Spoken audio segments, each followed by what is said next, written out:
我一碗蒙汗药干到了一名敌军首领，今日又能赚上一笔了。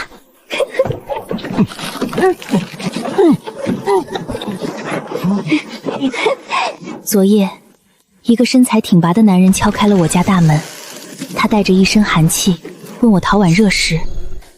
你且稍坐，我去给你下碗面。有劳。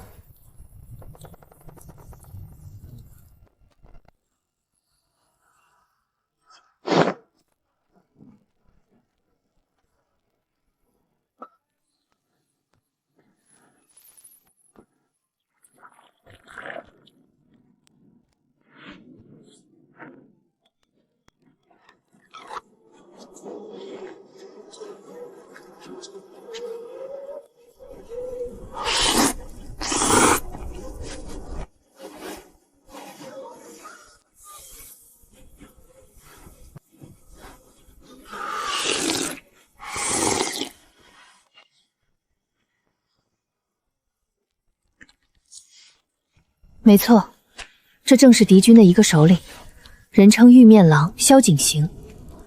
我顶替父亲从军的那几年，在战场上见过他。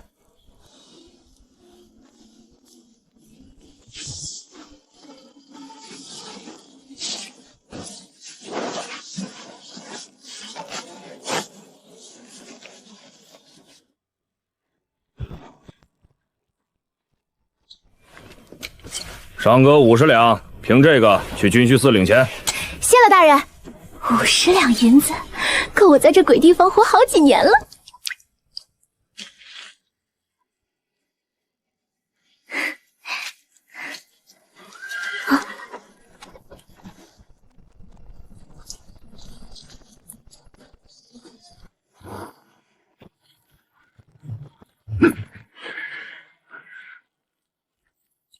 奉主子的命，接沈姑娘进京，请即刻动身。你们主子是谁？贵人。我不想去。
在此等候。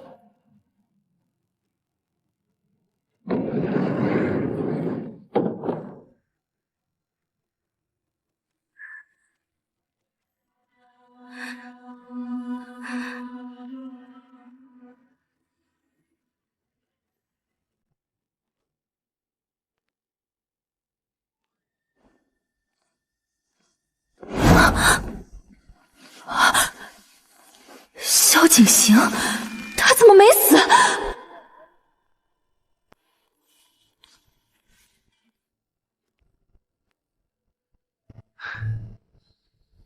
别来无恙，沈姑娘。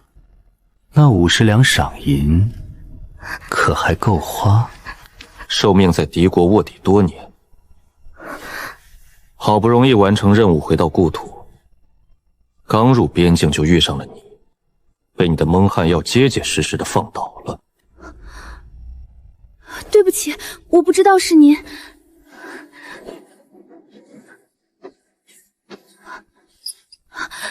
这是赏银，我1分都没动，赔给您。你那蒙汗药劲儿是真大，不过那碗炝锅面的劲儿更大。回京城这么久，山珍海味吃了不少，可每天都念着什么时候能再吃一次你做的面。您接我来京城，就是为了给我煮面。那煮完面，您就放我回去。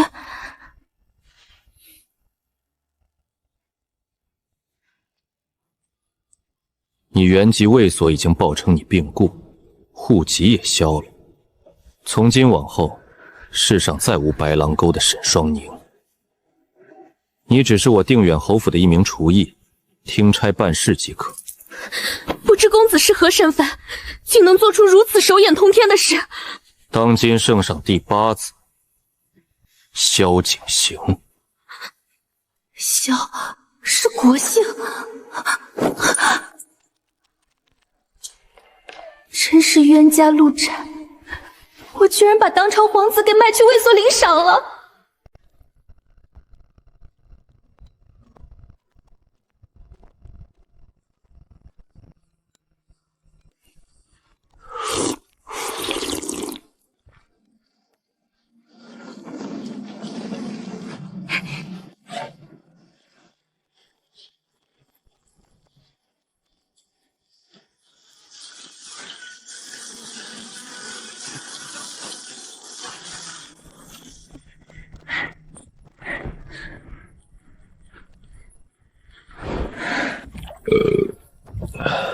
怎么把自己弄成落汤鸡？看到下雨了，我就想着去接些水，结果淋湿了。不稀奇，江南此时正逢雨季，常常下雨，阴雨连绵的，让人莫名惆怅。白狼沟干旱少雨，每一滴雨水都金贵的像油一样。这里是烟雨江南，根本不缺水，边塞哪里比得上？朕知道。大皇子受封了，大皇子景行自请远赴北京一邦之地卧底多年，其职可免，特封为定远侯，食邑800户，赐金100两，帛50匹。一个堂堂皇子，既没有封亲王，也没有封郡王，只封了个最低等的侯，食邑更是只有可怜的800户。听说八皇子的母亲是个胡姬，出身低微，所以圣上才不待见他。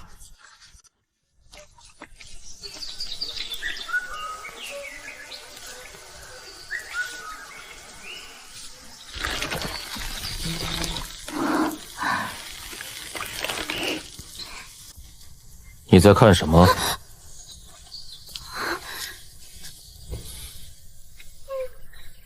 爷，您看，昨天这一片还是光秃秃的，今天竟然长满了竹笋。哦，这里真好，处处都是吃的。笋子长得快，过2天就能挖来吃。路边还有各种野菜，山上也长了很多野果。在这里活着，比在白狼沟容易多了。未必。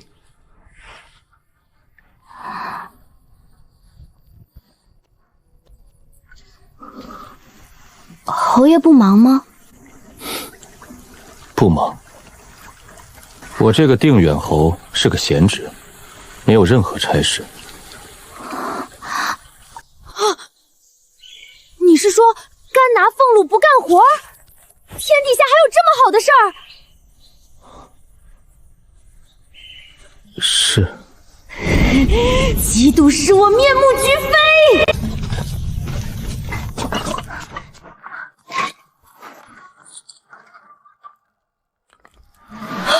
完了，这碗他宝贝的很，这下可怎么办？只能先对付着用1天了。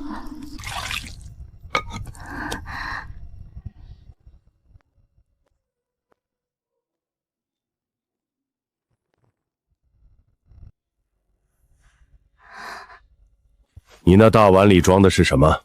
香得很。北方风味的面食，这丫头做的很地道，我爱吃，不知您吃不吃得惯？要不您尝尝？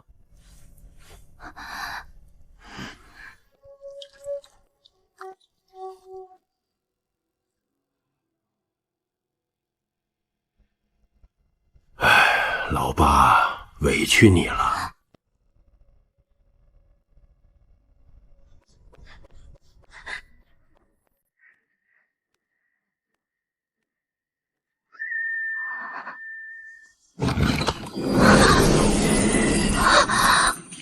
沈双宁，昨天那只粗陶碗是你弄破的？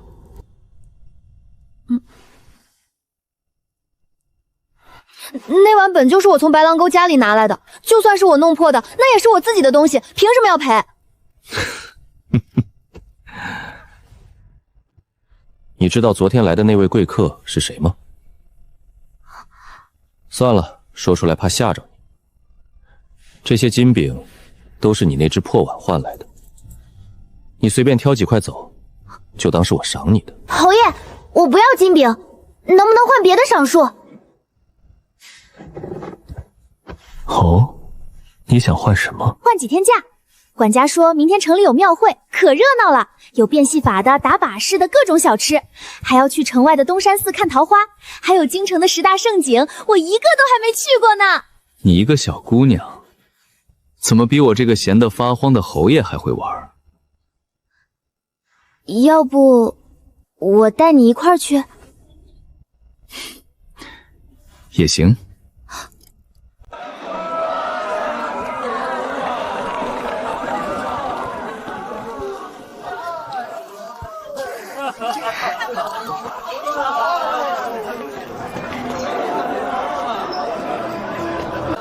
听说上去吃一顿至少要花几百两银子，我这辈子都不敢想。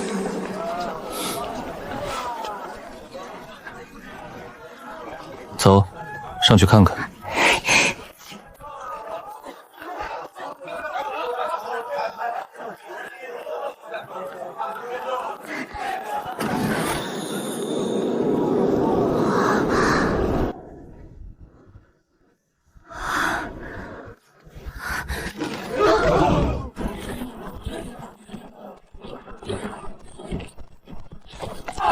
裴将军威武！恭迎将军得胜还朝！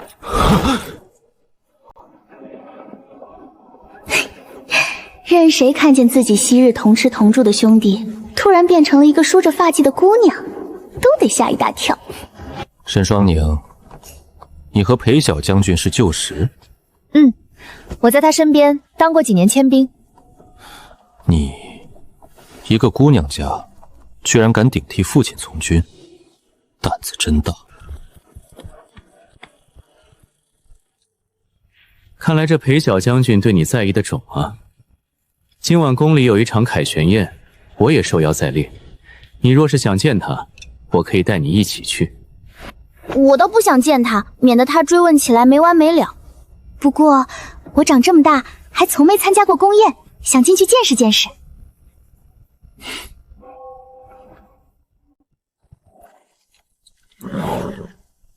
别人进宫带的侍女都穿绫罗绸缎，你怎么也不换身衣服？我还真没有，平时在府里总是干活，穿绫罗绸缎不方便，也舍不得花钱置办。哎呀，侯爷，您就别那么多讲究了，我就是一个普通奴婢，宫里那么多人，黑灯瞎火的，谁会注意我啊？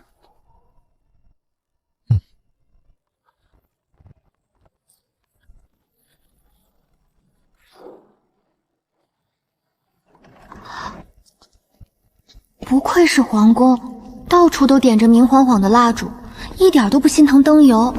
绣5爪金龙的是太子，绣4爪金龙的是亲王，而绣麒麟的就是萧景行。在这些皇子里，萧景行的肤色是最低微的，但容貌却是最出众的，站在人群里一眼就能看见他。不用看也知道是裴临安。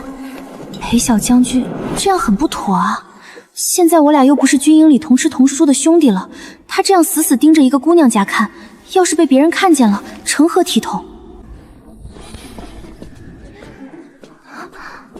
这里人多眼杂，别乱跑，跟紧我。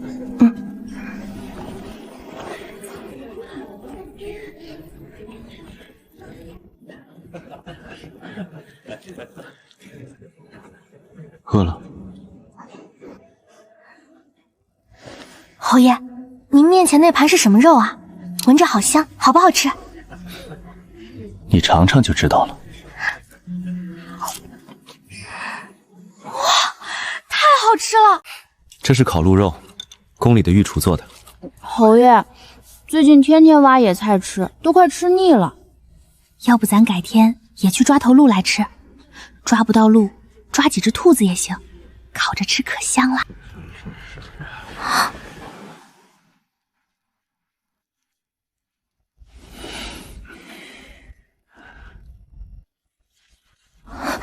萧景行本就不得宠，我可不敢给他惹麻烦。老八，姑名下有一片猎苑，正好养了些上好的肥鹿肥羊，明日姑就命人挑上10几头，送到你府上养着。你随时可以杀了改善伙食，不必天天带着下人挖野菜充饥。臣弟无论何时多谢太子兄长。有些事朝臣们那么多双眼睛看着，父皇与姑也身不由己。但你放心，姑绝不会短炒你的衣食。侯爷，明天太子殿下送羊来，咱挑一只最嫩的小羊羔，烤着吃好不好？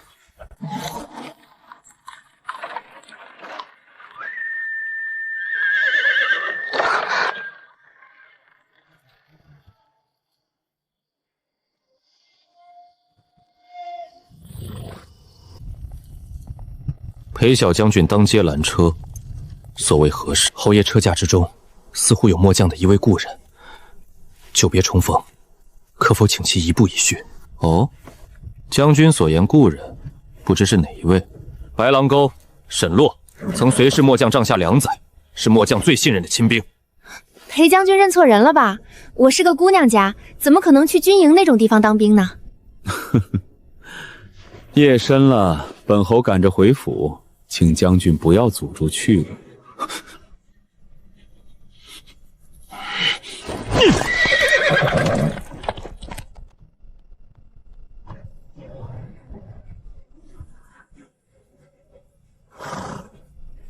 明日4时，本侯在府中备下薄酒，敢请裴将军赏光一遇。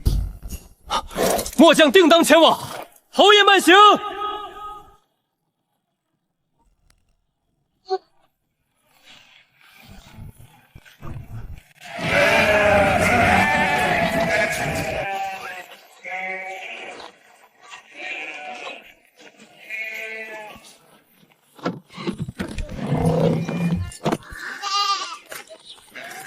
说是太子妃特意让人送来的，我心里明白，这些珠宝首饰是给未来的侯府夫人准备的。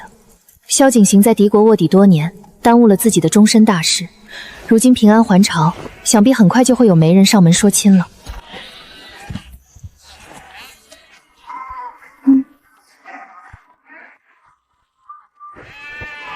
过来看看，喜欢哪个料子？选几匹做身新衣服。啥？给我做衣服？总不能老穿粗布衣裳出门，让人看了笑话。侯爷是怕我穿的寒酸丢您的脸吧？我是怕这些布料堆在仓库里，放坏了可惜。行吧，既然他都这么说了，我就不客气了。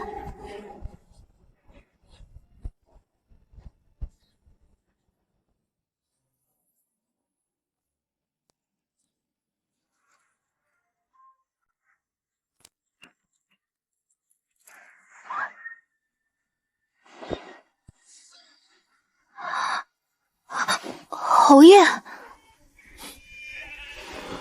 库里堆不下，放着也是放着。谢谢侯爷。侯爷放心，今天这只羊我准保给您烤的外焦里嫩，香飘10里，包您满意。嗯。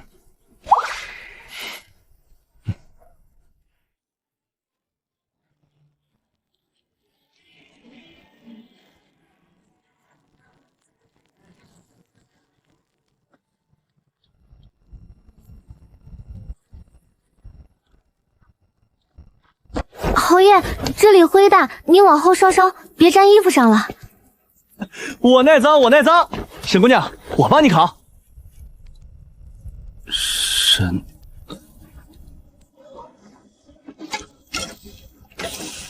沈双宁，沈姑娘，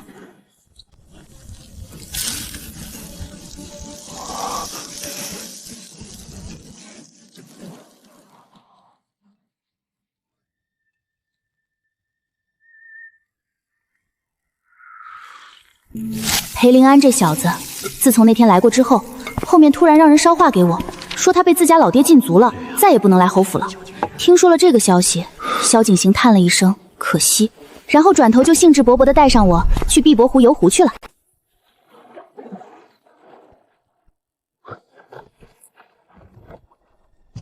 侯爷，裴将军为什么突然被禁足了？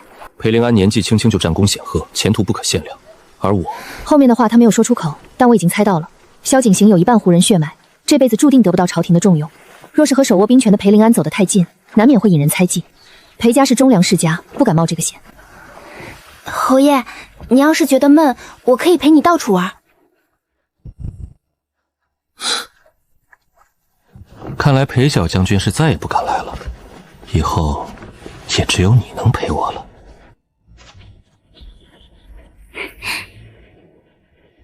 我在侯府的日子过得越来越舒心，每天跟着他出门溜达，踏春赏景，吃遍京城的美食，我都有点乐不思蜀了。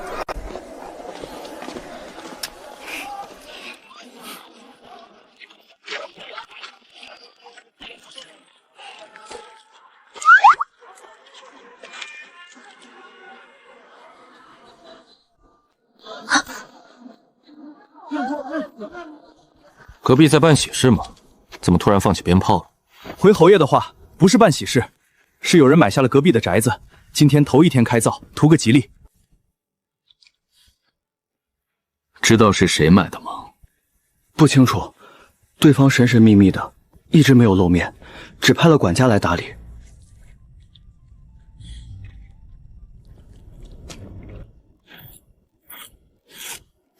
塞北的鱼金贵得很，一斤鱼能换3斤羊肉。沈双娘，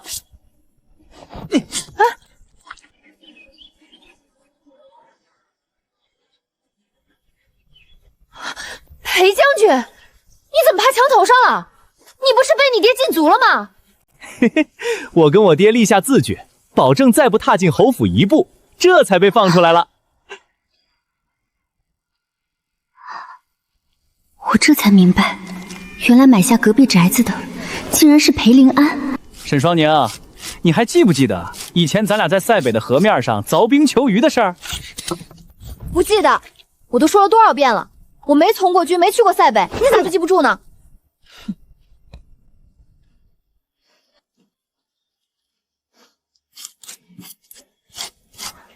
流言凶猛，他为了避嫌，连上前寒暄一句都不敢。唉，真是可怜。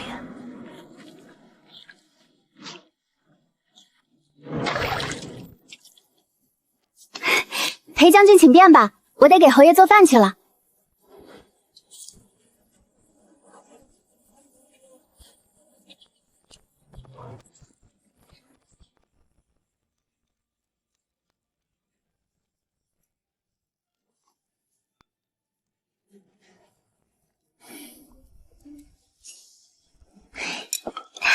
嘿嘿，占了。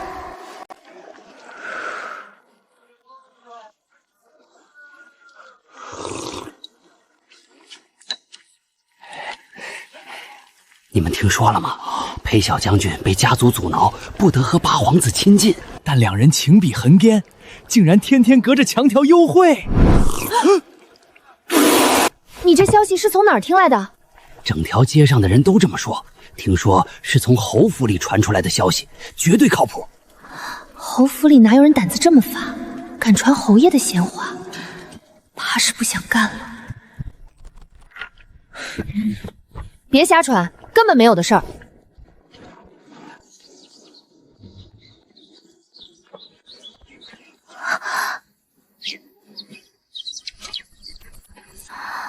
裴灵安那个糙汉，哪配得上这样的神仙人物？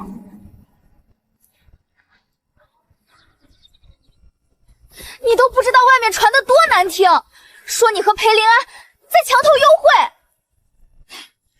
不必理会，让他们说去。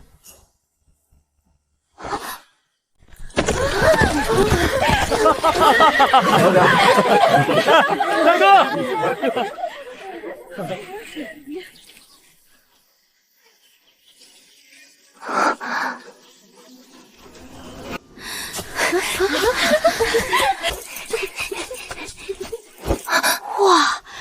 边玉兰树下站的是谁家公子啊？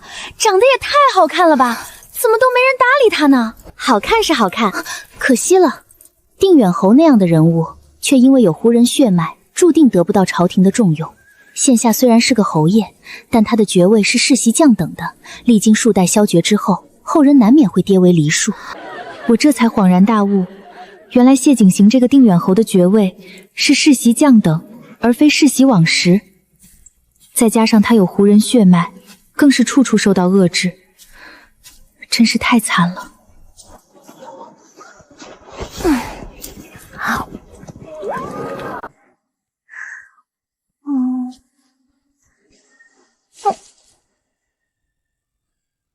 这不是定远侯府那个丫头吗？你怎么坐在这儿吃上草了？好吃吗？不好吃，苦，比我们侯爷的命还苦。此话怎讲？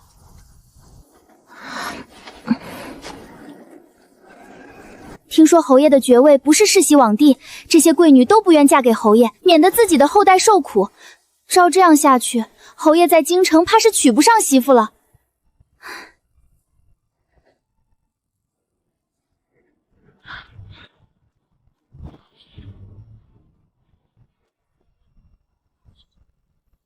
儿臣景行叩问父皇圣安。父皇，我倒抽了一口凉气，吓得腿都软了。平身，丫头也起来吧，别趴在地上了。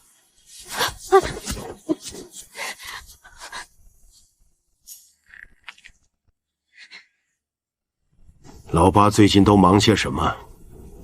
去东山看桃花，在碧波湖泛舟，还去小河沟钓了几次鱼。你这日子过得比朕还舒服。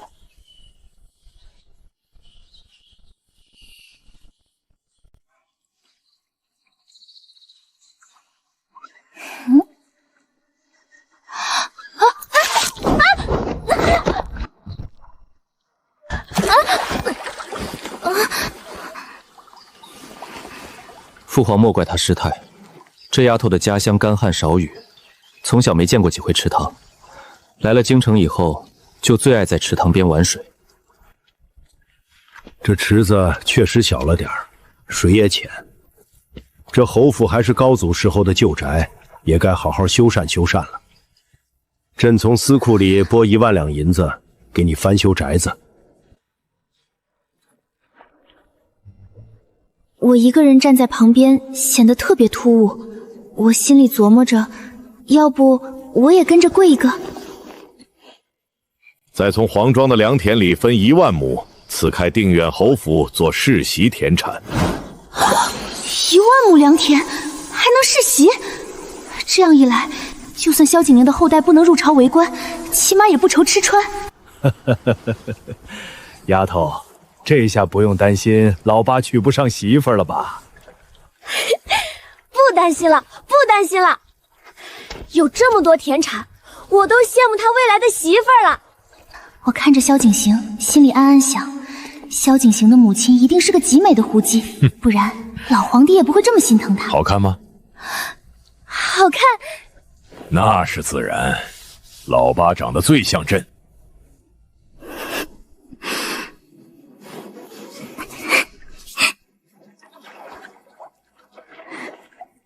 没过多久，将军府就变得热闹起来。裴小将军得胜还朝，名满京城，许多有闺女的显宦人家都纷纷托媒人上门说亲。可那些媒人都是兴冲冲的来，气哼哼的走，边走边骂，说裴令安这个小将军太挑剔，简直难伺候。长得漂亮的，他嫌人家柔弱，连弓都拉不开；性格温柔的，他又嫌人家怯懦，不够勇猛。裴令安这小子，他这是挑媳妇儿还是挑君族呢？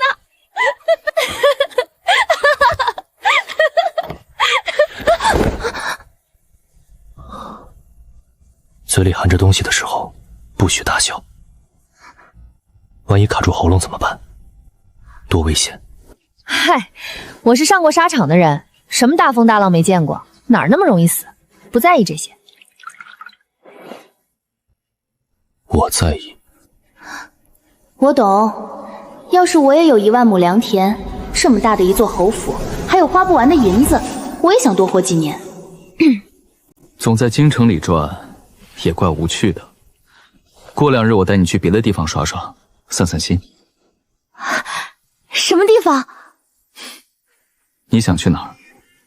哪有好吃的，咱们就去哪儿。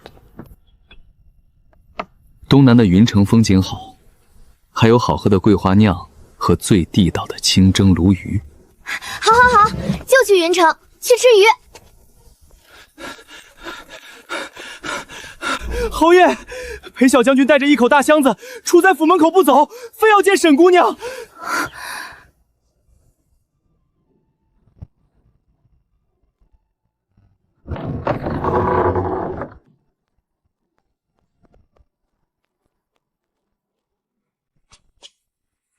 裴将军这是何意？侯爷，我要赎他，你开个价吧。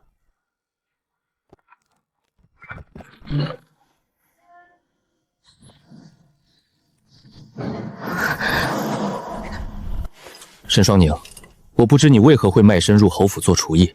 既然我们相识一场，我愿为你赎身，还你自由之身。你这人还怪好的，居然还想着帮我赎身。虽然当初来京城并非我的本意，但自从来到这里，我跟着他吃遍了山珍海味，玩遍了京城的名胜古迹，日子过得别提有多舒心了。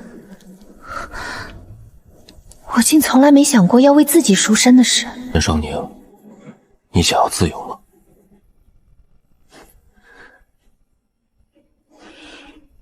侯爷，那你开个价吧。你自由了。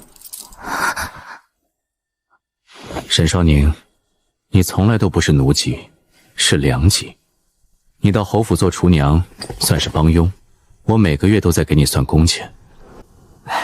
双宁，如此说，你就不必留在侯府了。要不，你现在就跟我回去，我必不会亏待你。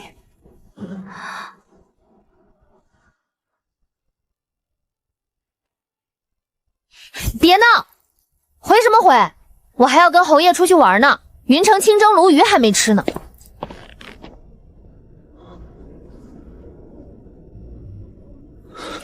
我也能带你去吃啊。不行啊，你还得天天去兵营操练呢，哪有他这么闲？萧景行这样的闲人才最适合带出去玩。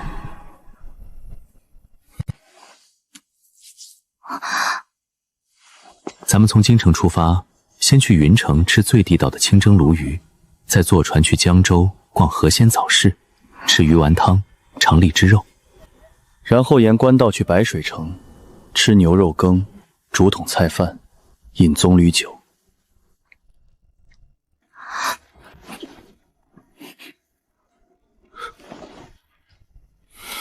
我要去吃鱼丸汤了。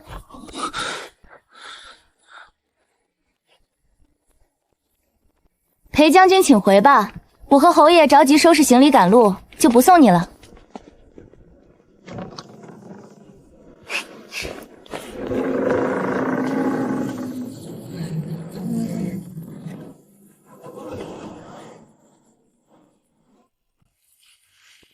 这一路南下，我们玩得十分尽兴，吃遍了各地的美食，看遍了江南的美景。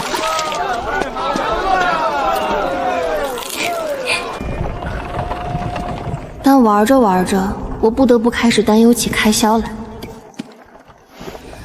侯爷，咱这么个玩法，天天山珍海味的，你能负担得起吗？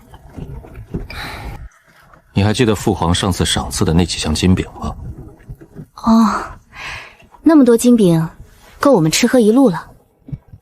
我那些金饼，并非用于吃喝。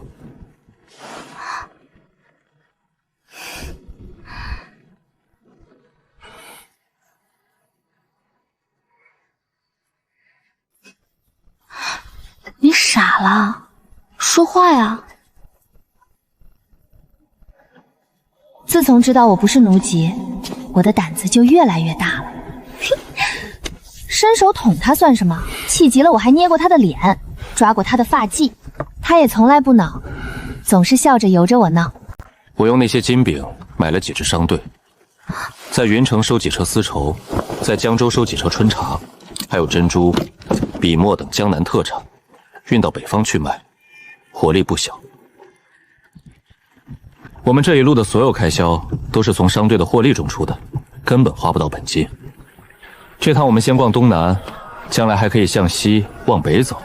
天下那么大，好吃的好玩的多着呢。侯爷，我一辈子给你煮面，你别赶我走，我也不要工钱了。你出去玩的时候带着我就行，将来你娶了媳妇儿，我还帮你俩带孩子。当真？当然是真的。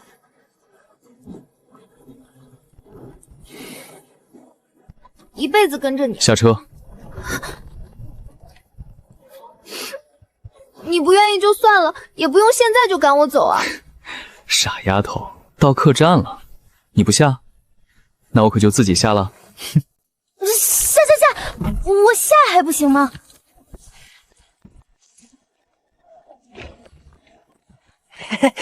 公子小姐，里边请。我可不是什么小姐，我是他家的帮佣。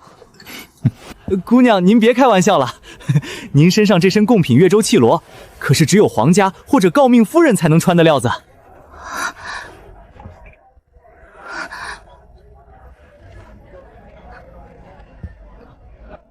萧景行给我这些衣裳的时候，根本没说这么多，我以为他只是嫌我穿的寒酸，带不出门。小的姑父是江宁织造府的工匠，常常听他说这些布料的讲究，就记住了。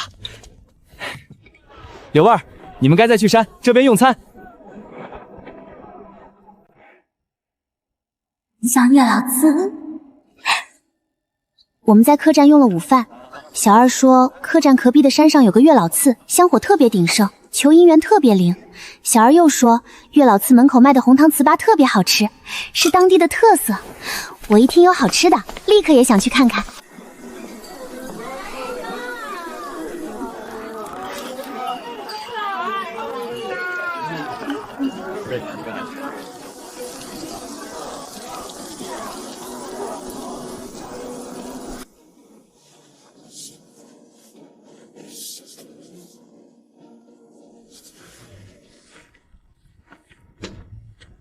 侯爷，红绸上写的啥？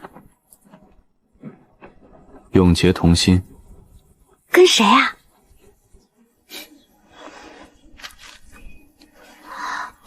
我心里有点小小的失落，许是哪个京城的贵女吧。她那么好，总有一天会娶一个门当户对的贵女做侯府夫人的。我盘着腿坐在树下的青石上，看着眼前的景象发呆。远处是来来往往的红男绿女，香炉里袅袅升起灰白的烟气。江南的颜色真好。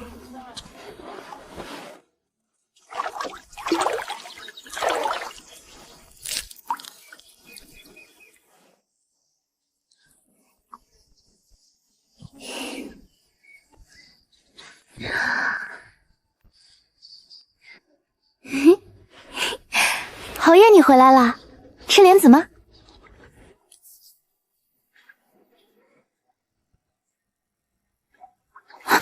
你怎么这副表情？是不是有什么心事？以前即便不被重用，他脸上也只是一层淡淡的疏离和悲伤，我还从没见过他这样凝重的神色。说说嘛，到底发生什么事了？不管能不能帮得上忙，说出来心里也会好受些。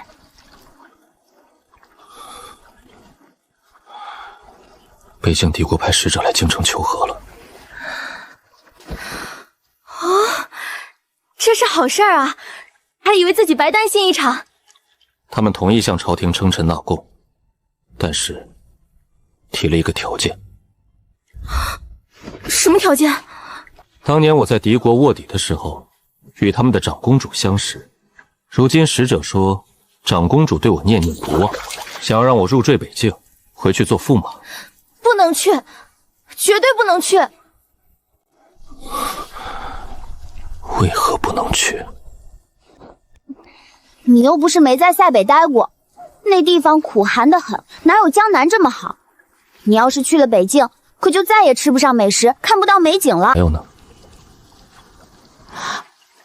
那边缺水，洗澡都不方便，而且到处都是牛羊，臭烘烘的。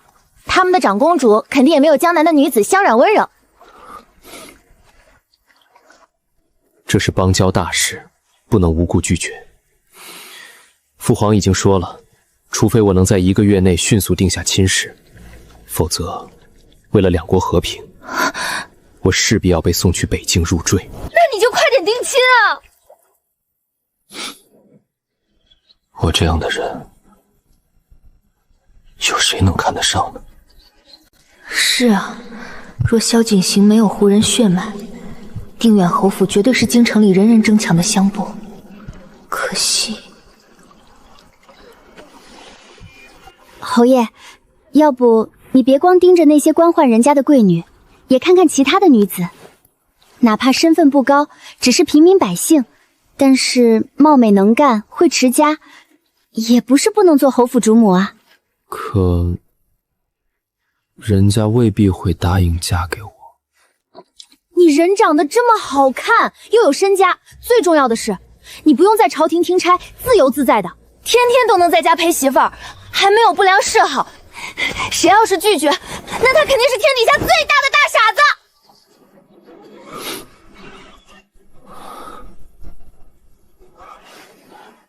沈双宁，那你嫁给我吧。侯爷，你说的是我？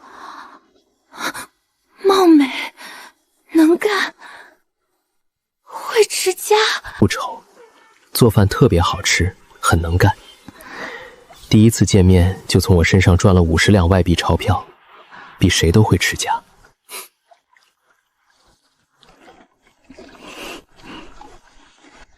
侯爷，你不后悔吗？现在还不知道，你先嫁过来试试。若是我将来后悔了，我把整个定远侯府都赔给你，总归不会让你失本。我在心里盘算了一下，好像还不错。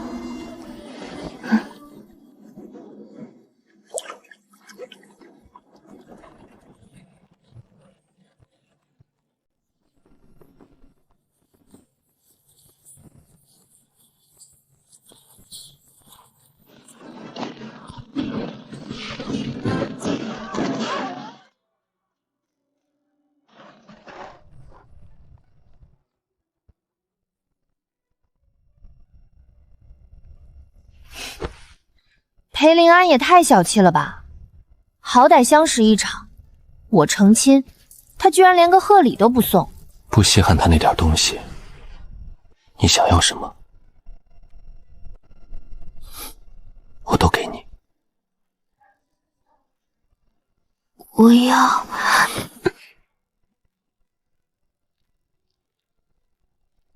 这天天气微微转凉，但还不甚冷。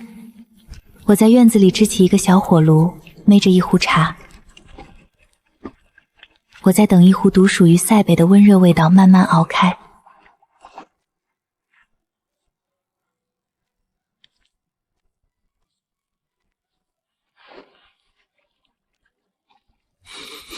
你这茶放在炉上煮这么久，岂不是把香气都煮没了？这不是江南的清茶，是我们塞北常喝的奶茶。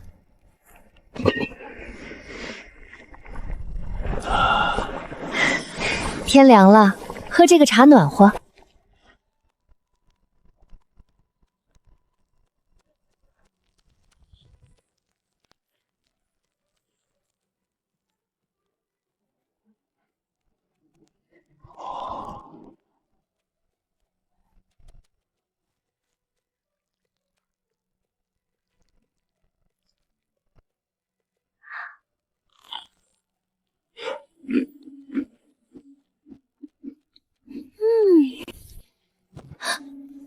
你这孩子怎么自己先吃上了？你倒是给长辈吃一口啊！好，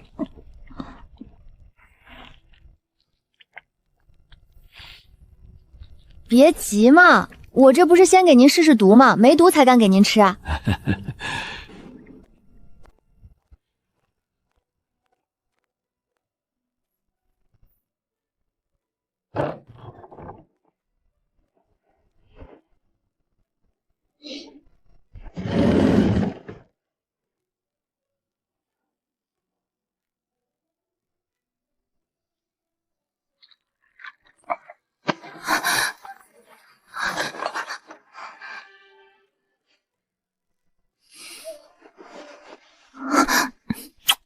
还是夫人最疼我。钱够花就行了，别累坏了身体。若我赚钱少了，夫人后悔嫁我怎么办？50两，买你。买我什么？你最近常常看账本看到深夜，我买你今天晚上早点睡。遵命，夫人。他是不是误会了什么？我只是想让他休息好，身体好而已啊。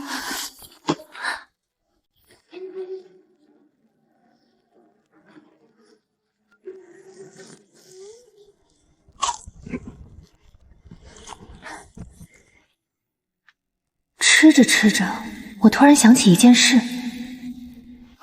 对了，您可还记得北境的那位长公主？北境那个要和侯爷和亲的长公主，后来怎么样了？什么长公主？什么和亲？有这回事吗？北境早就被打怕了，年年纳贡，哪敢提什么和亲的条件？老八更是连北境皇宫都没进过，哪认识什么长公主？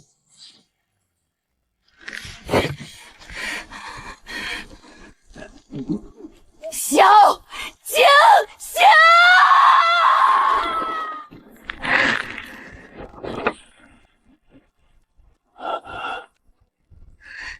这个大骗子，他居然骗我！